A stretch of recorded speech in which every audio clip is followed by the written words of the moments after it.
Nah,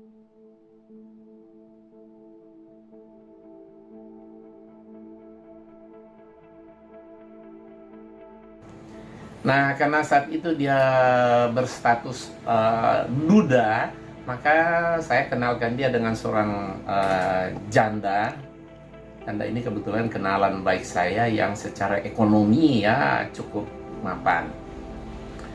Ternyata niatnya bukan untuk dinikahi, ya, tapi dipelorotin harta janda tersebut puluhan juta rupiah. Kemudian dia menghilang, tidak bisa dihubungi. Begitu juga terhadap saya, entah berapa juta ya hutang dia, ngambil barang-barang saya tanpa dibayar sampai saat ini, bahkan tidak pernah bisa dihubungi. Nah, ini baru sebagian kecil contoh yang terjadi terhadap saya pribadi dan teman saya seorang janda.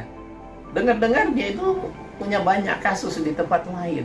Nah, tentu saja semoga orang-orang yang pernah dia rugikan akan melapor kasusnya agar supaya dia dihukum seberat-beratnya. Nah, kasus Yudi Mulyana ini, si munafik ini, menurut saya ini bukan kasus kecil. Ini menurut saya kasus yang sangat besar. Nah, oleh karena itu, karena dia murtad secara diam-diam dan dibaptis, ya, kemudian kembali menjadi seorang pendeta, maka saya pribadi mengusulkan kepada teman-teman para aktivis dakwah. Pertama, laporkan kepada aparat semua perbuatan yang melanggar hukum negara maupun sesuai hukum atau syariat Islam. Kedua, anulir ijazah S2 MPDI di IAIN Cirebon, sebab itu diperolehnya dengan cara penipuan, juga agar tidak dipakai untuk memurtadkan umat Islam. Ketiga, buka penerimaan laporan terbuka bagi siapa saja yang pernah dirugikan oleh beliau, baik moral maupun material. Keempat, jangan mau percaya begitu saja apapun alasannya. Kelima, usut, ya, bila ada bukti-bukti dia menjelek-jelekkan Islam di gereja. Nah, dengar-dengar begitu, di gereja dia jelekkan Islam, kalau di masjid dia jelek-jelekkan Kristen. Tentu ini orang ini bunglon, sangat tidak dapat dipercaya, benar-benar munafik tulen.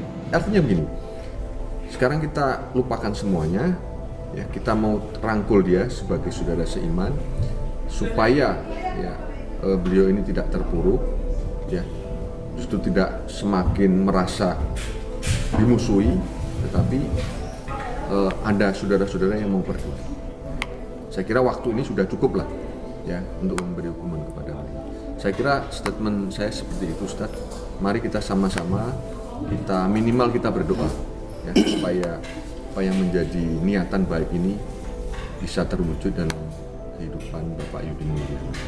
Walau bagaimanapun beliau sudah menyatakan saat ini sebagai Islam yang sungguh-sungguh Islam lagi, kan waktunya jadinya udah berapa bulan, ya. Kalau enggak kan dia mungkin udah murtad lagi. Ya itu nggak bisa ngomong kalau udah itu, ya udahlah biar aja lah. Tapi sekarang kan udah ada tenggang waktu, ya.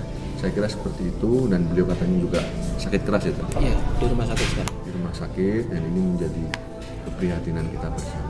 Ya, kita bergandengan tangan, jangan karena kesalahan yang Allah sendiri memaafkan, tapi kita tidak mau memaafkan. Sekarang penginjil-penginjil ini sudah mulai kebakaran jenggot karena apa yang dia murtadkan kembali kepada Islam lagi, termasuk Fauzan. Fauzan kemarin tadi malam bikin live khusus bahas masalah Pak Yudi ini.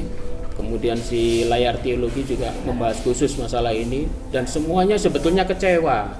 Kenapa Pak Yudi akhirnya lepas lagi? Karena apa? Pak Yudi ini adalah bunglon, sangat tidak dapat dipercaya, benar-benar munafik tulen. Aset bagi mereka. Pak Yudi ini pernah sekolah teologi, bahkan S2-nya pun di IAIN. Jadi ilmunya juga sangat bagus. Kalau itu kita rangkul menjadi Islam, menjadi senjata yang sangat luar biasa. Apalagi saat ini Pak Yudi sudah mulai berdakwah lagi di masjid-masjid. Dan itu jangan dicurigai terus ya, apalagi sebagai penyusup dan sebagainya. Ini kita sambut. Yang jelas sesama Muslim kita saling berangkulan, kerja kita membina mu'alaf ya seperti ini, penuh dengan masalah dan konflik. Jangan sampai kita dibenturkan dengan sesama muslim, karena ini adalah kita tetap berjuang demi membesarkan agama Islam. Demikian teman-teman.